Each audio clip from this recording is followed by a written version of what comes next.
गैर मामूली सियासी सूरत हाल पर अस खुद नोटिस केस की समाअत कल तक मुलतवी कर दी गई है। कोशिश है कि रोज़मर्रा का काम मुतासर न हो। चीफ जस्टिस उमर अता बंदियाल की जानिब से ऐसा कहा गया। चीफ जस्टिस ने रिमार्क्स दिए, कोशिश करते हैं कल 9:30 बजे समाअत शुरू करें। केस निपटाने के लिए कल सुबह से समाअत शुरू करेंगे। तो कोशिश की जा रही है सुप्रीम कोर्ट की जानिब से भी कि इस केस को जल्द अज जल्द निपटाया जाए। अभी नईम बुखारी और अटॉर्नी जनरल के दलाइल बाकी थे।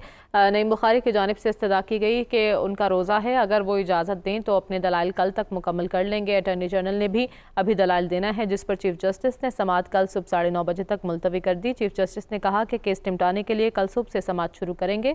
कोशिश करते हैं कि कल 9:30 बजे समाअत शुरू करें। कोशिश है कि रोज़मर्रा का काम मुतासिर न हो। गैर मामूली सियासी सूरत हाल पर अस खुद नोटिस केस की समाअत हुई, जिससे मुतालिक हम आपको आगाह कर रहे हैं। इसी से मुतालिक मज़ीद तफसीलात जान लेते हैं। मोहसिन एजाज हमारे साथ मौजूद हैं। मोहसिन, बताएगा आज की समाअत में क्या हुआ? देखिए, आज होने वाली समाअत के मौके पर पाकिस्तान तहरीक इंसाफ के वकील बाबर अवान ने अपने दलाइल मुकम्मल कर लिए हैं, जबकि अली जफर जो सदर मुमलिकत की नुमाइंदगी कर रहे हैं इस खुद नोटिस केस में, उन्होंने भी अपने दलाइल मुकम्मल कर लिए हैं। आज चीफ जस्टिस ऑफ पाकिस्तान की जानिब से ये रिमार्क्स सामने आए कि हम इस केस को जल्द अज जल्द कंक्लूड करना चाहते हैं, और इस सिलसिले में उन्होंने जो वकला जिनके दलाइल बाकी रह गए हैं उनसे इस्तफसार भी किया कि आपको कितना मजीद वक्त दरकार होगा, जिस पर जो नईम बुखारी हैं जिन्होंने स्पीकर और डिप्टी स्पीकर की इस केस में नुमाइंदगी करनी है, उनका ये कहना था कि कल मैं अपने दलाइल, कल का एक दिन मेरे लिए काफी होगा और मैं कल सुबह के वक्त अपने दलाइल दूंगा। अब इस केस की समाअत कल सुबह 9:30 बजे तक मुलतवी कर दी गई है और कल सुबह 9:30 बजे इस केस की समाअत एक दफा फिर सुप्रीम कोर्ट ऑफ पाकिस्तान में की जाएगी और चीफ जस्टिस ऑफ पाकिस्तान की सरबराही में 5 रुकनी लार्जर बेंच इस अहम केस की समाअत करेगा।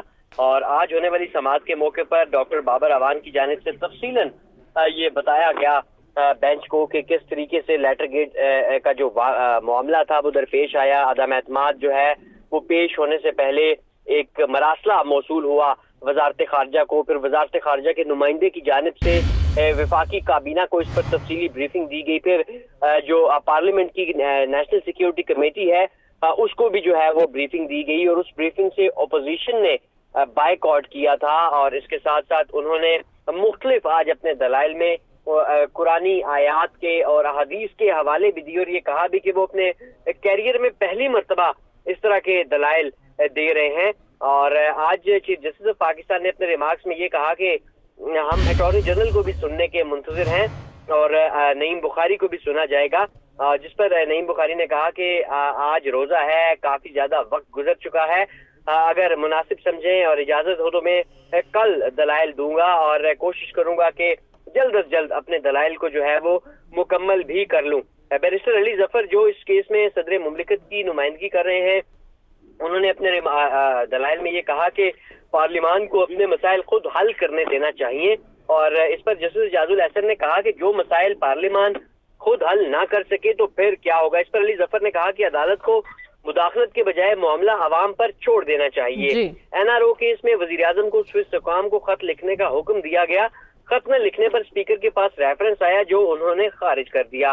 बैरिस्टर अली जफर ने यह भी कहा कि अदालत ने यह करार दिया कि स्पीकर का काम फैसले पर अमल करना था। स्पीकर का जो काम पार्लियामानी कार्रवाई नहीं, उसे सिर्फ उसे चैलेंज किया जा सकता है। उन्होंने ये भी कहा कि अदालत ने हमेशा पार्लियामानी कार्रवाई का एहतराम किया है। अगर अदालत आर्टिकल 95 की तशरीह करती है तो वो इस पर भी बाइख्तियार है। समाअत अब कल सुबह 9:30 बजे शुरू होगी। बहुत शुक्रिया मोहसिन, आपने अपडेट किया।